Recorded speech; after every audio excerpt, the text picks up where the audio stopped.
Ai aplicat la un job și nu te-a căutat nimeni, nu-i așa? Și îți doreai foarte mult jobul ăla. Fie că vrei să te angajezi ca designer, ca front-end developer, ca back-end developer, ca marketer sau în fine orice altă disciplină din IT, pun pariu că îți lipsește ceva. Motivul pentru care nu ești la interviu acum, în acest moment, e că n-ai un portofoliu bun. Mă rog, al doilea motiv e că te uiți pe YouTube. Ideea este că după mii de CV-uri văzute și zeci de angajări făcute, cred că poți să-ți descriu cum arată un portofoliu bun. Suficient de bun încât să convingă recrutorii să-ți dea și ție o șansă la interviu. Sună bine?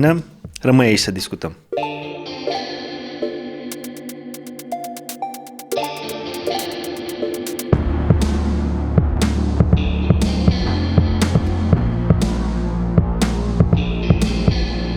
Salut! Eu sunt Viorel, fac site-uri de vreo 20 de ani și videoul ăsta e făcut ca urmare a nenumăratelor voturi din pollurile de pe YouTube, de pe Facebook și a zecilor de întrebări pe subiectul ăsta pe care le-am primit fie în live-uri aici pe YouTube, fie pe comunitatea noastră de Discord. E un subiect excelent și pentru că recent am început un nou proces de recrutare pentru compania la care lucrez și în acest proces până acum cel puțin am primit vreo 100 și ceva de aplicări. Din ele, peste jumătate nu au avut acest element esențial de care absolut orice angajator are nevoie pentru a putea angaja, portofoliul. Vom face încă de la început distinția dintre joburi unde e perfect natural să ai un portofoliu de lucrări, cum este designul, și joburile unde îți trebuie puțină inventivitate să-ți faci un portofoliu atractiv, fiindcă nu vine chiar natural. Mă refer la development, mă refer la marketing, la project management și așa mai departe. Uneori un portofoliu nici măcar nu trebuie să fie un portofoliu, poate fi ceva cu totul diferit. Dar discutăm despre asta la finalul acestui video, când îți voi da și niște linkuri utile pentru a-ți face un portofoliu rapid și interesant. Și niște exemple foarte mișto de portofoliu. Până atunci însă hai să vedem ce este un portofoliu, de fapt, și hai să discutăm despre principalele probleme, dificultăți și întrebări primite de la voi sau observate de mine în carieră în privința creării unui portofoliu care chiar să te ajute să iei un job. Dar Viorel, să mă ajute la ce exact? La ce am eu nevoie de un portofoliu? Care e scopul portofoliului? Chiar am eu nevoie de portofoliu? Da. Și aș putea să închid video aici. Dar evident că nu o să o fac. Ok, e simplu. În majoritatea joburilor din IT, mai ales dacă n-ai experiență anterioară și mai ales dacă tipul de job permite chestia asta, e nevoie să-ți demonstrezi abilitatea și nivelul de cunoștințe. Asta se traduce în valoare adăugată pentru viitorul angajator, pentru care tu vei primi un salariu, evident. Chiar dacă vrei să faci un simplu internship și mai ales dacă aplici pentru joburi entry-level fără experiență anterioară necesară, fiind la început de drum și neexistând un parcurs al carierei, niște joburi anterioare pe care angajatorul să se bazeze ca să-ți evalueze CV-ul, trebuie să demonstrezi recrutorului că meriți să te cheme la interviu. Cum? Păi, trebuie să demonstrezi interes pentru domeniul în care este jobul. Interes tradus prin parcurgerea cu succes a tutorialelor și a cursurilor în zona asta, dar și mai important prin crearea unor proiecte pe care un potențial angajator le poate testa pe cont propriu. Palpabilitatea asta e importantă. Pentru că, 1. A da acces cuiva la munca ta, făcută pe cont propriu, îi demonstrează faptul că ți-ai dedicat niște timp domeniului. 2. Asta demonstrează că tu ești autorul și nu altcineva. 3. Demonstrează că ai înțeles că există o problemă care merită rezolvată, iar rezolvarea este chiar proiectul pe care îl faci și pe care îl pui în portofoliu. 4. Ai ales să rezolvi problema într-un mod personal, original. Originalitatea are puncte bonus, asta e clar. 5. Și mai mult, ai curajul să-ți expui public munca. Bun, asta e pledoaria pentru cei fără experiență. Dacă aplici pentru joburi care cer mai multă experiență, mid, senior, lead, etc., vei avea într-adevăr nevoie din ce în ce mai puțin de portofoliu pentru că istoricul joburilor tale anterioare sunt o oarecare garanție în privința abilităților tale. Deși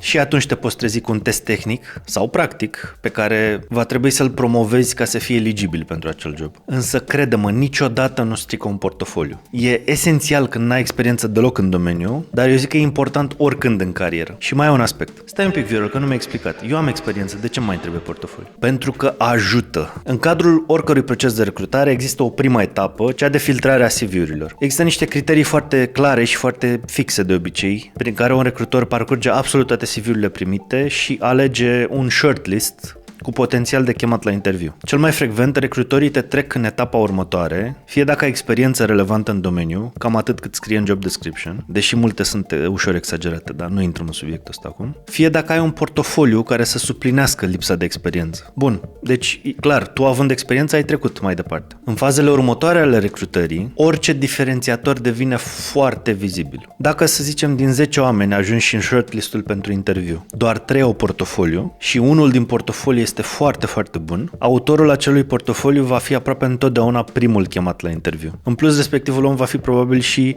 preferatul recrutorului până la proba contrarie. A putea experimenta munca cuiva e mare lucru. N-ar trebui să furi recrutorilor plăcerea să facă asta cu munca ta. Din simplu motiv că astfel îți crești șansele să te cheme la interviu sau chiar să te aleagă direct pentru poziția respectivă, indiferent de nivelul de experiență. Mai mult, pe măsură ce crești în experiență, în teorie, poți să faci un portofoliu din ce în ce mai interesant, pentru că îl umpli cu din ce în ce mai multă muncă, care e mai diversă și mai spectaculoasă pe măsură ce trece timpul. Sau cel puțin așa ar trebui. În orice caz, un portofoliu adevărat n-ar trebui să conțină doar artefacte de muncă crudă, pe care nu o poate vedea nimeni decât dacă o pune puțin la cuptor. Ok, Viorel.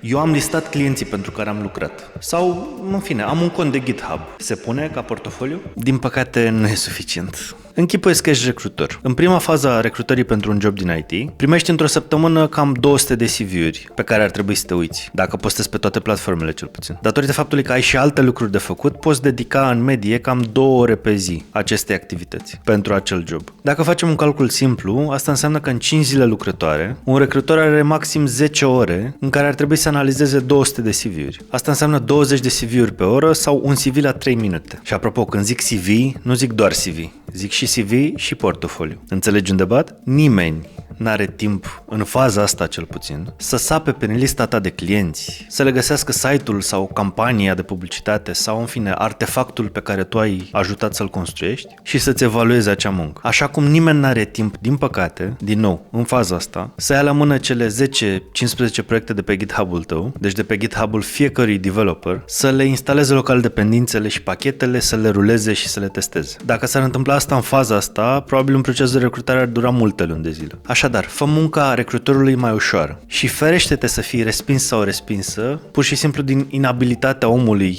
care îți filtrează CV-ul de a-ți testa proiectele. Dă link-uri directe și corecte la munca ta, testabilă și finală. Dacă munca ta nu e live, pune-o pe site-ul tău personal. Fă-i un studiu de caz sau măcar pune-o într-un Google Drive sau într-un Dropbox și arată-o de acolo. E de 1000 de ori mai bine decât să spui piedici în calea procesului de recrutare prin opacitate. Dacă ești developer și nu știi cum să-ți deployezi proiectele din repo-urile de GitHub, învață cum să faci asta. Ai la dispoziție GitHub Pages, Vercel, Netlify, Linode, SiteGround și nenumărate alte servicii de hosting care sunt fie gratuite, fie sunt foarte, foarte ieftine și îți pot găzdui munca. Dacă ești serios sau serioasă cu faptul că vrei un job în domeniu, este minimul de efort pe care îl poți face. Plus că dacă înveți să faci și partea de deployment, o să fii un developer mai bun oricum. Asta nu înseamnă, atenție, că nu o să-ți instalezi și deployezi eu ca recrutor tehnic, ca hiring manager, codul în etapele următoare ale procesului de recrutare. Doar că nu o să ajung să fac asta dacă nu treci de prima etapă, nu? Ok, Viorel, și cum ies în evidență pozitiv pentru recrutori? Cum trec de prima etapă? Fă cât mai vizibilă și cât mai ușor de testat valoarea ta ca profesionist. Ar trebui să-ți expui munca în așa fel încât să-mi fie ușor să o văd. Dar aici nu e doar problema portofoliului. Dacă ai certificări sau cursuri relevante pentru poziția pe care vrei să o ocupi, pune-le cât mai sus în CV, dar niciodată înaintea portofoliului, care ar trebui să fie tot timpul primul, dacă există. Dacă ai statistici, numere, lucruri factuale, spectaculoase despre rezultatele tale din joburile anterioare, scoate-le neapărat în evidență, nu le lăsa în blocuri de text pe care nu le citește nimeni, ascunse pe acolo pe undeva. Repet, în faza incipientă a recrutării, nimeni nu sapă foarte mult în detalii, ci scanează rapid să vadă suitability în engleză. Adică în ce măsură te potrivești cu jobul pentru care acea companie recrutează. Uneori ai doar 10 secunde să mă determini să vreau să aflu mai multe despre tine. Și când scanez de sus până jos CV-ul sau profilul de LinkedIn, trebuie să văd din prima ce te face o alegere bună pentru poziția pe care o am deschis. Și evident, și conținutul portofoliului e extrem de important. Bine, Viorel, dar ce ar trebui să pun în portofoliu exact? Ar trebui să pui în portofoliu absolut orice ți se pare relevant și care are potențialul să demonstreze maximul abilităților tale. Dacă e vorba de proiecte, regula principală, din punctul meu de vedere cel puțin, e să ai minim 8-10 proiecte în total, din care minim 2-3 să fie mai substanțiale, mai mari, mai complexe. E bine și să fie cât mai diverse și să excluzi lucrările de care nu ești mulțumit sau mulțumită. Spre exemplu, dacă ai 2 lucrări absolut excelente, 2 lucrări bunicele, medii, să zicem, și 10 lucrări mediocre sau proaste, prefer să văd doar pe cele 4 care ating un prag minim de exigență, decât pe toate 14 din care doar 4 merită timpul meu. Însă, deja aici trebuie să discutăm defalcat pe tipuri de joburi. În primul rând, cum ar trebui să arate portofoliul unui om care lucrează preponderent în mediul vizual. Adică e designer, e ilustrator, e videograf, este artist digital de orice fel. Hai să începem cu designerii. Proiectele care prind cel mai bine pentru designeri sunt cele din sfera lor de interes, oricât de mare sau de nișat ar fi. Dacă vrei să aplici pentru un job de designer generalist, poți avea, spre exemplu, o identitate de brand sau două, eventual cu tot cu stationery-ul, culorile, typeface-urile și tot ce mai vine la pachet într-un brand book care se respectă, unul sau două website-uri complete, neapărat cu varianta mobile și desktop, cu sau fără eforturile de arhitectură informațională și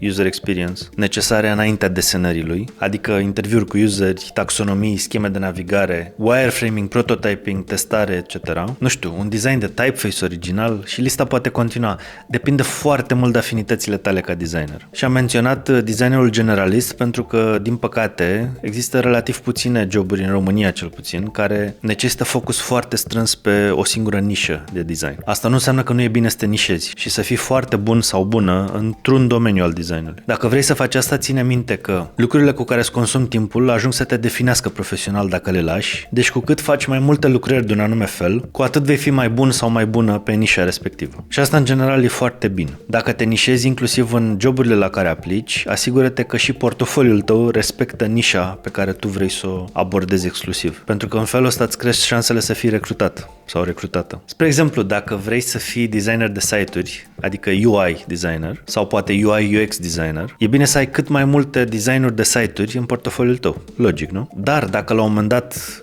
în cariera ta de până acum sau în explorările tale personale ai făcut și un brand book interesant, poți să-l pui și pe ăla în portofoliu pentru că nu strică. Atâta timp cât majoritatea lucrărilor tale sunt de UI și UX. Când vine vorba de meseriile creative din afara sferei de design, artiști digitali, ilustratori, fotografi, videografi și alți oameni creativi, lucrurile sunt puțin mai subiective și mai personale, ceea ce cred că e bine. Munca reflectă atât pasiunea cât și contextele în care ai fost pus până acum. Dar spre deosebire de zona de design, e mult mai clară influența personalității asupra produsului final. Și asta de obicei e foarte bine, pentru că asta dă și originalitate muncii tale. Aici cred că accentul ar putea cădea fie pe diversitate, fie pe hipernișare. Ambele sunt tehnici viabile, depinde de preferințele tale, dar ai grijă să existe o potrivire între ce ai în portofoliu și tipurile de job la care aplici. Hai să vedem rapid și un exemplu de portofoliu bun din zona asta.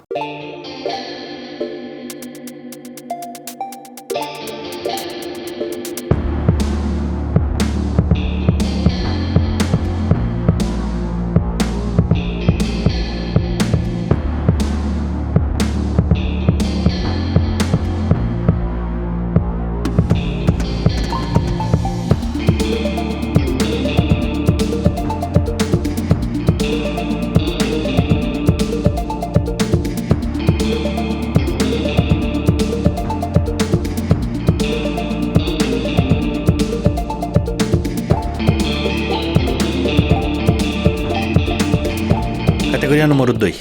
Ce ar trebui să aibă în portofoliu oamenii care dezvoltă site-uri, front-end, back-end, full stack, etc. Cu sau fără repozitorii de GitHub, site-urile deployate și testabile sunt esența unui portofoliu bun de web developer. Și asta indiferent de specializare. Dacă ești axat mai mult pe zona de UI, mă aștept să văd site-uri care arată foarte bine sau aplicații web care arată foarte bine, care sunt mobile first, responsive și se adaptează ușor la orice rezoluție și context. Și eventual care au și niște efecte speciale care sunt aplicate ca să îmbunătățească experiența generală, nu doar pentru că poți să le adaugi acolo. Pe de altă parte, dacă ești axat mai mult pe zona de programare, de funcționalități și așa mai departe, fie în front-end, fie în back-end, nu contează, mă aștept ca site-urile să arate cel puțin decent și evident să aibă funcționalități cât mai diverse și, scuză-mi pleonasmul, funcționale. Trebuie să meargă site-urile alea, neapărat. Adică încearcă să folosești cât mai puține placeholdere și să dezvolți funcționalitățile alea până la maturitate. Bun, hai să vorbim de natura exactă a proiectelor sau temele pe care poți să le abordezi. Așa cum cei care se uită la live-urile mele știu deja, îmi place să recomand câteva direcții creative destul de clare. În videoul ăsta am apucat să le pun pe toate într-o singură listă,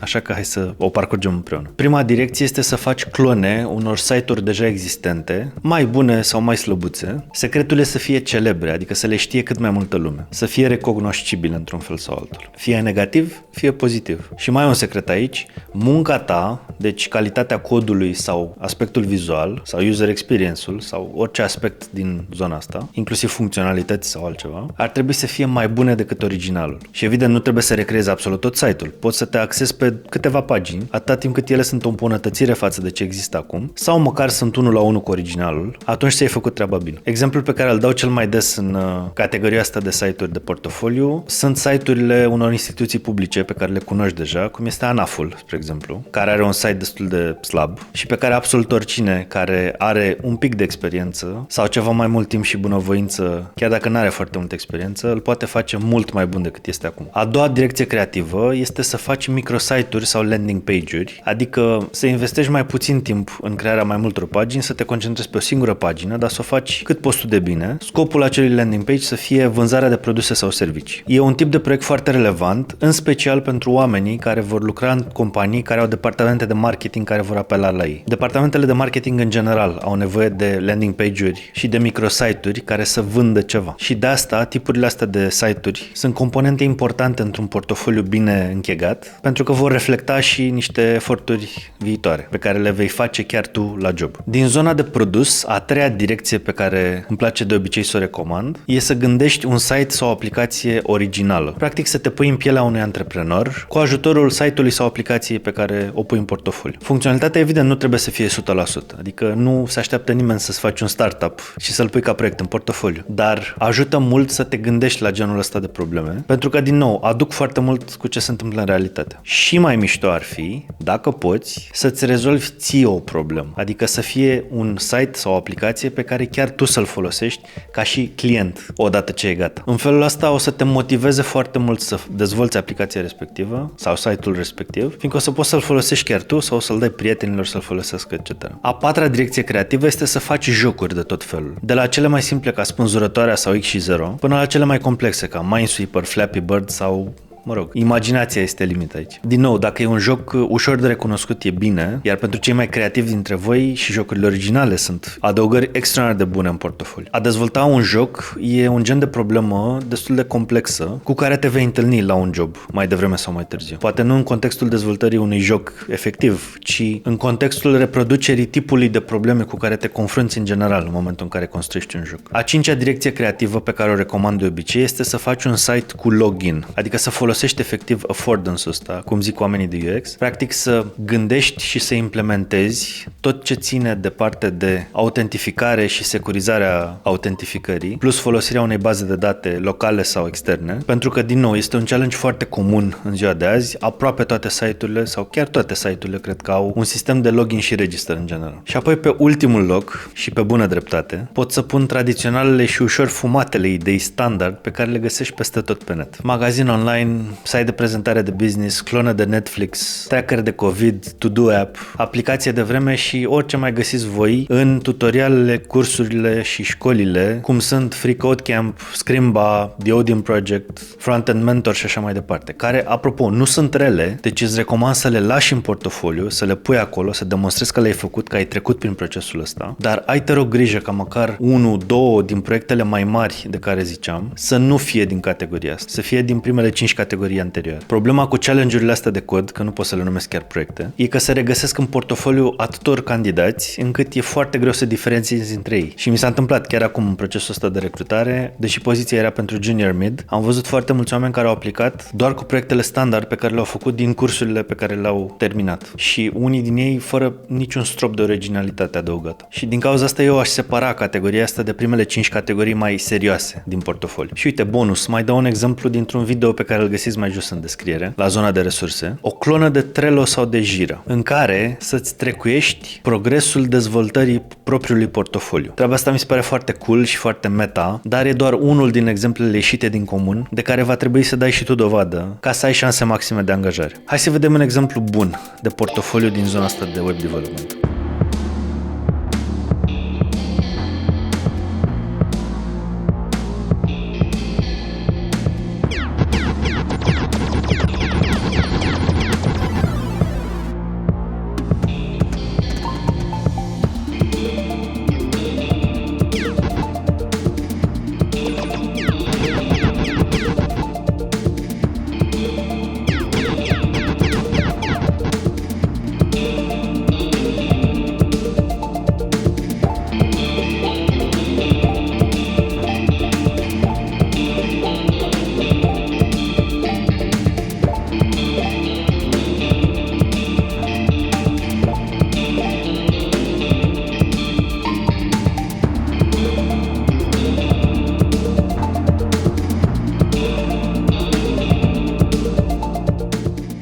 treia categorie de portofolii sunt cele care aparțin oamenilor care dezvoltă aplicații care nu sunt site-uri, deci care sunt în afara zonei de web development. Și aici vorbesc de aplicații sau jocuri de Unity, de Android, de iOS, de Windows, de Linux, de Mac, ba chiar și în zona de testare automată. Cuvântul cheie pentru tine dacă te regăsești în categoria asta este demo. Ok, munca ta de până acum nu se poate pune ușor pe un site și nu se poate arăta atât de simplu cum se arată un site deployat. Dar poți oricând să faci screenshot-uri, poți înregistra videouri să arăți lumii cum funcționează proiectul tău și mai mult poți să compilezi proiectul și să-l oferi spre download, dacă e al tău 100% evident, direct dintr-un Google Drive sau un Dropbox. Sau, de ce nu, direct din GitHub. Cert e că indiferent dacă ai sau nu repo-uri pe GitHub cu proiectele tale, absolut fiecare proiect ar trebui să aibă detalii despre motivația pentru care există proiectul respectiv și ar trebui să povestești în câteva cuvinte și chiar să arăți, cum am zis, cu foto sau cu video, exact cum funcționează și cum rezolvi problema pe care ai vrut să o rezolvi prin proiectul respectiv. Tratează README-MD-ul acelui proiect, adică textul descriptiv al acelui proiect, atât ca documentație tehnică, cât și ca pitch de vânzare, prin care convingi recrutorul, tehnic sau nu, să-ți valideze expertiza și să-ți dea o șansă. Creează deci documentație ușor de citit și relevantă și e foarte important să spui o poveste. La fel cum am descris și în zona legată de web development, asigură-te că ai în portofoliu proiecte care rezolvă o problemă reală. Eventual una pe care o ai chiar tu. În felul ăsta, povestea pe care o poți spune este: uite, am avut problema X și am rezolvat-o folosind aplicația Y de la mine din portofoliu. Treaba asta e foarte convingătoare pentru un recrutor.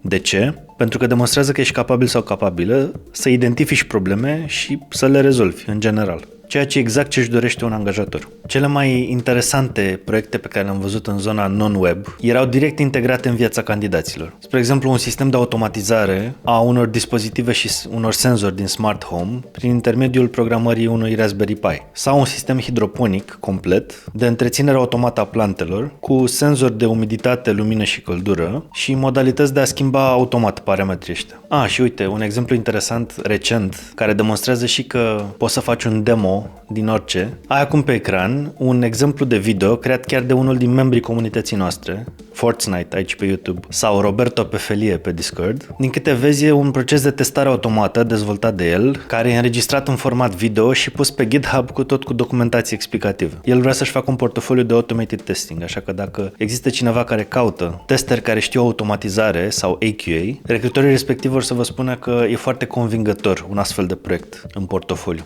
Așa că felicitări Fortnite. Și pe lângă proiectul lui mai am un exemplu interesant de portofoliu din zona asta non-web.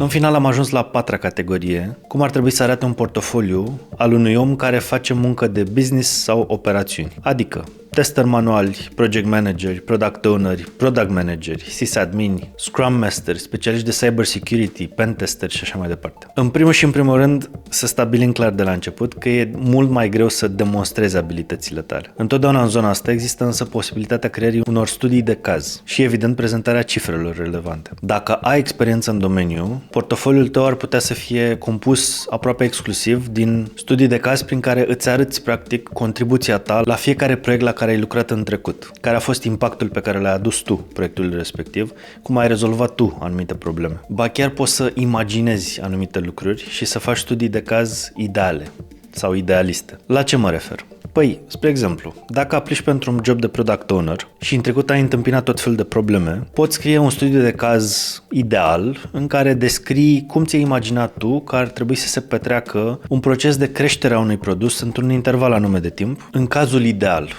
Adică în cazul în care tu ca product owner ai prevedea toate potențialele probleme pe care le-ar putea întâmpina proiectul tău și ai lua măsuri ca ele să nu se întâmple sau să le rezolvi cât mai repede. Practic poți să descrii etapele și ciclurile prin care trece un proiect în mod ideal, personalizând ce scrie la carte în manualul de Agile cu experiența ta reală. Și dacă ai acordul foștilor angajatori și dacă poți da detalii și cifre de la fostele locuri de muncă, poți să folosești nume reale ale proiectelor, în general în studii de caz. Dar pentru exemplul ăsta explicit, ideal, poți să inventezi tu un client, un proiect, un brand, etc. Așa că, indiferent dacă e sau nu real și ar trebui să specifici dacă este undeva foarte vizibil, tu demonstrezi recrutorului și viitorului angajator că știi măcar în teorie care sunt etapele ideale prin care ar trebui să treacă un proiect și mai ales demonstrezi că ai o etică bună a muncii. Cum ziceam, asta presupune să ai ceva experiență. Dar ce se întâmplă dacă n-ai? Dacă nu ai bagajul ăsta de cunoștințe și proiecte reale prin care să fii trecut înainte, prin intermediul cărora să faci niște studii de caz relevante, cele mai eficiente modalități de a face un portofoliu sunt să-ți iei niște certificări. Adică să faci niște cursuri și să dai niște examene în urma cărora să iei niște diplome recunoscute internațional. Spre exemplu, în Quality Assurance, în testare, vei avea minim nevoie de un ISTQB, măcar cel de foundation level, dacă nu și restul. În zona de Project Management și Product Ownership sau Product Management, plus Scrum Mastery, hai să zicem zona de Agile în general, te vor ajuta foarte mult cursurile și certificările celor de la PMI, Project Management Institute. Și aici mă gândesc preponderent la ACP, adică Agile Certified Practitioner. În zona de securitate cibernetică, situația e mult mai plină, ca să zicem așa. Ai o serie întreagă de certificări utile, de la bazele Linux-ului, adică LPIC, și bazele rețelisticii, adică CCNA, până la multele și avansatele certificări disponibile, spre exemplu, pe site-ul lui Paul Jeremy. Am găsit pentru tine un exemplu bun de portofoliu, inclusiv din zona asta.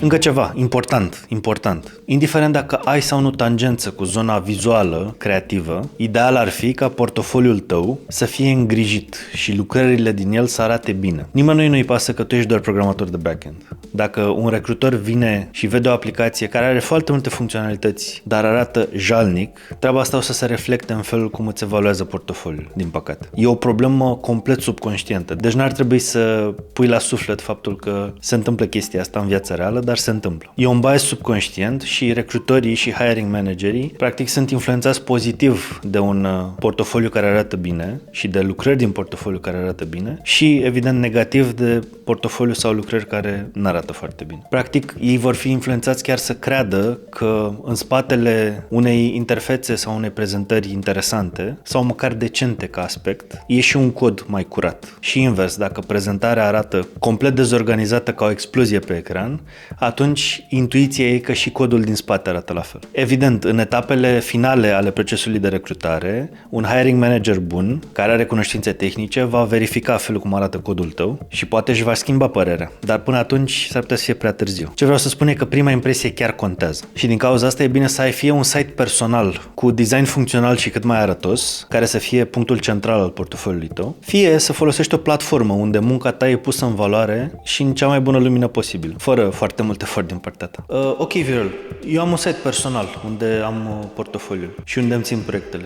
E bine? E foarte bine, dar există o mică nuanță aici, de care trebuie să fii conștient sau conștientă. Dacă jobul tău are vreo tangență cu industria asta de web development sau de web design, ar trebui să-ți respecti specializarea și să faci lucrurile cum trebuie pe site-ul tău personal. Spre exemplu, dacă ești front-end developer și îți faci un site de portofoliu în WordPress, asta demonstrează că fie n-ai avut timp, fie n-ai avut chef să-l dezvolți în ceva mai bun de atât. Sigur găseai o tehnologie mai bună, cu siguranță. Ce vreau să zic e că uneori și site-ul tău face parte din portofoliu, așa că ar trebui să-l tratezi ca atare. WordPress WordPress nu e rău, e o platformă de blogging, dar tu, pentru că țintești la un job de front-end developer, ar trebui să țintești un pic mai sus de atât. La fel și dacă ești designer. Dacă nu-ți desenezi tu, în mod original, propria interfață de website, apelând doar la un template pe care eventual recrutorul l-a mai văzut de 20 de ori până acum, asta ar putea să transmită un mesaj destul de negativ și să-ți pună în umbră abilitățile tale de design. Ai însă în vedere totuși că aspectele astea sunt destul de subtile și că nu toată lumea, ba chiar cred că sunt relativ puțini recrutori care țin cont de originalitatea site-ului tău și de performanțele tehnice ale site-ului tău. E mult mai important ce ai în interiorul portofoliului decât felul cum prezinți portofoliul în general. Dacă lucrările din portofoliu sunt excelente, atunci site-ul de prezentare al portofoliului nu prea contează. Dacă însă și portofoliul e foarte bun și site-ul de prezentare are o experiență a utilizatorului fabuloasă, atunci angajarea e ca și garantată. E cumva cireașa de pe tort, dacă vrei. Dar există și alternative mai simple dacă nu vrei să te complici cu un site personal. Chiar așa, Viorel, eu n-am site personal și e destul de complicat să-mi fac. Unde îmi pun portofoliul? În toată cariera mea de până acum și în fiecare circunstanță în care am fost hiring manager sau recrutor, absolut niciodată n-am exclus un candidat pentru că n-are site personal. Până la urmă, povestea cizmarului fără cizme se întâlnește mai des decât crezi în industria asta. Atâta timp cât portofoliul în sine are lucrări bune, ele ar putea sta absolut oriunde. Așa că, hai să trecem prin toate soluțiile de a-ți pune portofoliul online și de a face asta cât mai rapid, eficient și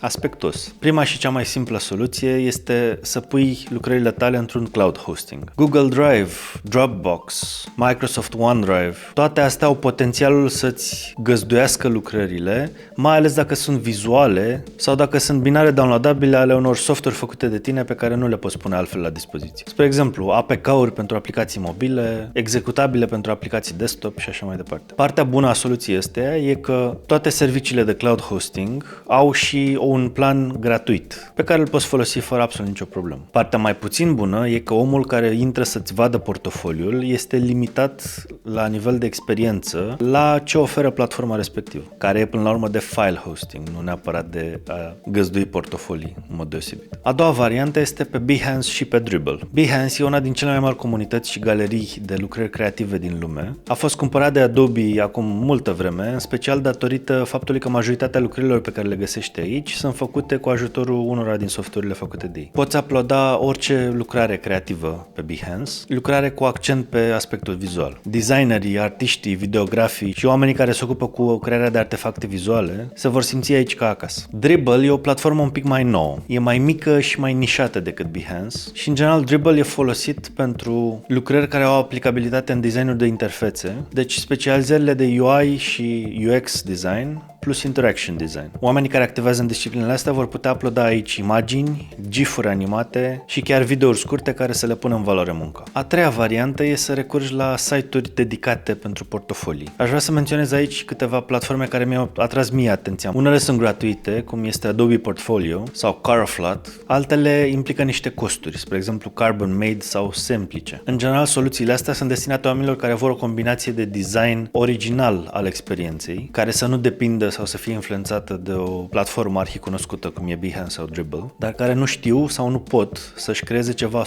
original, spre exemplu un site personal gândit sau dezvoltat de ei, de la zero. Și merg pe varianta hibridă de template-uri puse la dispoziție printr-o platformă care în principiu excelează și se ocupă cu varietatea modului de prezentare a muncii. Atâta timp cât lumea îți poate experimenta într-un fel cât mai interactiv munca și ți-o poate vedea în toată splendoarea ei, orice variantă care scoate în evidență calitățile muncii tale e foarte ok. Dar asigură-te neapărat că linkul către portofoliu este vizibil. Apropo, Viorel, cum pun portofoliul în context și într-o lumină bună? Un portofoliu la care nu ajunge nimeni e ca și cum nu există. Este musai să pui un link către portofoliu în absolut orice loc în care crezi că te poate evalua un eventual recrutor. Asta înseamnă musai în CV și în toate variantele lui. Și cel făcut de tine, în format PDF să zicem, și în cel generat automat pe toate platformele de recrutare, de la eJobs și Best Jobs până la LinkedIn. De ce spun asta? Cam o cincime din CV-urile în format PDF pe care le-am primit în procesul de recrutare început recent, aveau linkuri complet invizibile sau vizibile doar dacă făceai hover peste ele. Și asta pentru că nu era evident că era link acolo. Era pus pe un cuvânt random, peste un nume de proiect și așa mai departe. Câte portofolii Holy, crezi tu că am ratat în felul ăsta? Și nu doar acum, pe parcursul întregii cariere. Și deci câte șanse aș fi putut să dau un plus anumitor oameni de-a lungul timpului până acum? Și sunt convins că nu doar eu sunt în situația asta. Fă deci link-urile vizibile și asigură-te că cele importante sunt puse sus de tot, atât în CV cât și în profilul de LinkedIn. Dacă tot vorbim de LinkedIn, am făcut o miniserie de videouri care să te ajute să obții un job mai ușor pe platforma respectivă. Acolo am explicat printre altele că top 3 proiecte de ale tale sau măcar indexul de proiecte sau site-ul personal ar trebui să fie featured în profilul tău de LinkedIn, ca să-l poată vedea recrutorii din prima, fără nici măcar să fie nevoit să dea scroll. Dacă sună interesant, găsești miniseria undeva aici în colț. Bun, Viorel, și ce mai îmi trebuie pe lângă portofoliu? În principiu nimic în mod deosebit. Dar, dacă pe lângă a avea un portofoliu bun și, opțional, experiență relevantă, îți mai place să și scrii, un blog profesional sau un canal de YouTube care să fie relevant domeniului pe care vrei să te angajezi, te transformă brusc într-un superstar în ochii recrutorilor. Nu se poate supraestima niciodată importanța comunicării în domeniul IT și mai ales raritatea cu care se întâmplă comunicarea corect și constructivă aici. Din păcate, față de alte industrii, sunt relativ puțini oameni care știu să comunice bine, articulat, inspirațional chiar. Dacă te numeri printre ei, transformă asta într-un avantaj competitiv și diferențiator radical. Un blog profesional care tratează probleme relevante din industrie sau pur și simplu un loc în care îți scrii toate studiile de caz ale proiectelor pe care le-ai făcut până acum, e o mină de aur pentru un recrutor aflat în ultimele etape ale procesului de recrutare. Dintre doi oameni foarte similari ca experiență, ca abilități, dacă unul din ei știe să se exprime mai bine și face asta și în interviu în mod vizibil, dar și pe blog, pe YouTube, în postele de LinkedIn sau din alte comunități relevante meseriei țintite, acela are câștig de cauză aproape de fiecare dată. Datorită rarității oamenilor care își exprimă experiența profesională, fie în scris, așa cum e cel mai la îndemână, fie în alte contexte, canale de YouTube, vorbi la conferințe, ținut traininguri și așa mai departe, oamenii ăștia sunt foarte căutați. Nu mă înțelege greșit. În primul rând, pentru un om care recrutează, contează să ai o bază solidă de experiență și un portofoliu bun. Și asta ca să se asigure că tu chiar poți să faci lucrurile despre care vorbești. Dar, dacă se trece peste chestia asta și se bifează lucrurile astea, în fazele finale ale procesului de recrutare și în general în carieră pe termen lung, te poate ajuta foarte mult să ai un loc al tău în care să-ți faci gândurile și convingerile vizibile. Pe măsură ce crești în experiență și țintești poziții de conducere a echipelor, a departamentelor sau chiar a companiilor, trebuie să înțelegi profund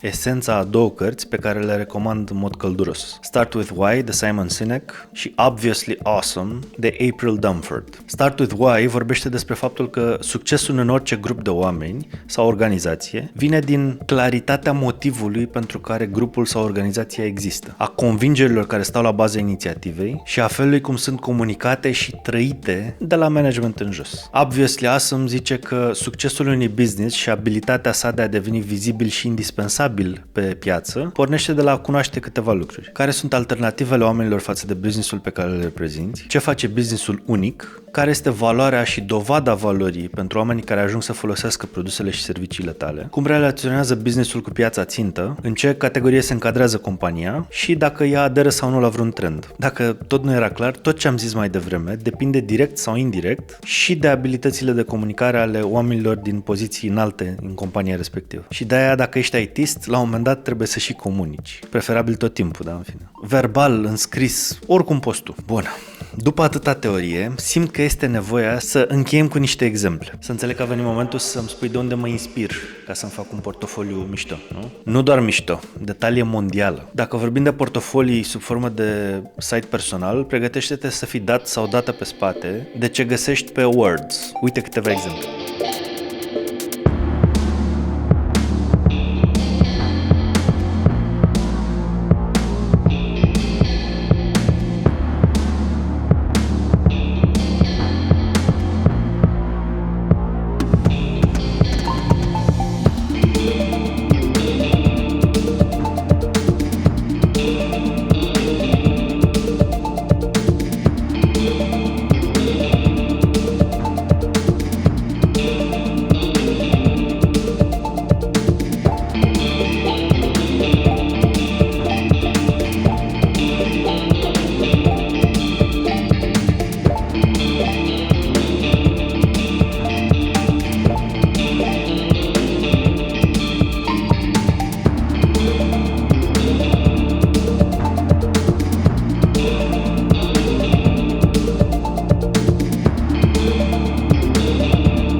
vorbim de lucrări în sine, sigur te vor inspira cele câteva selectate de mine, pe care le-am căutat pentru tine și ți le voi arăta imediat. Dar, ca regulă generală, petrece câteva ore sau câteva zile pe Behance, pe Dribbble sau chiar pe GitHub și pe alte platforme similare și uită-te la cele mai apreciate lucrări ca să-ți dai seama spre ce ar trebui să țintești ca să-ți garantezi angajare. Întotdeauna am observat că dacă ți asumi responsabilitatea să faci cea mai bună muncă de care ești tu în stare, în timp ce îți setezi ținta pe cea mai înaltă culme pe care o vezi în jurul tău, rezultatele nu vor fi perfecte și nu vor fi chiar la nivelul țintit, dar cu siguranță vor fi mult mai sus decât dacă te mulțumești cu ceva mediocru. Și mentalitatea asta te va duce mult mai repede într-un loc, într-o poziție în care să nu mai ai emoții, că nu te cheamă nimeni la interviu. Și asta presupune să dedici suficientă energie construirii unui portofoliu care să fie cât de bun poți tu să-l faci în acest moment. Hai să ne uităm deci rapid la câteva profiluri și lucrări geniale de pe site-urile astea.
Acum că ai înțeles punctul meu de vedere ca recrutor și ca profesionist în ce privește un portofoliu bine făcut, sper din tot sufletul că ți-a fost util acest video. Dacă ți-a plăcut, apasă acum fără ezitare pe butonul de like și nu uita să dai share tuturor prietenilor și cunoscuților care crezi că au nevoie să vadă acest video și să-și îmbunătățească portofoliul și deci șansele de a prinde jobul visat. Și, dacă tot ești în postura asta, hai să-ți mărim și mai mult șansele să te angajezi. Nu vrei? Am un întreg playlist dedicat 100% oamenilor care aplică la joburi și vor să se angajeze acum. Videourile de acolo te trec prin cum să-ți faci CV-ul, profilul de LinkedIn și așa mai departe. Și îl găsești chiar aici.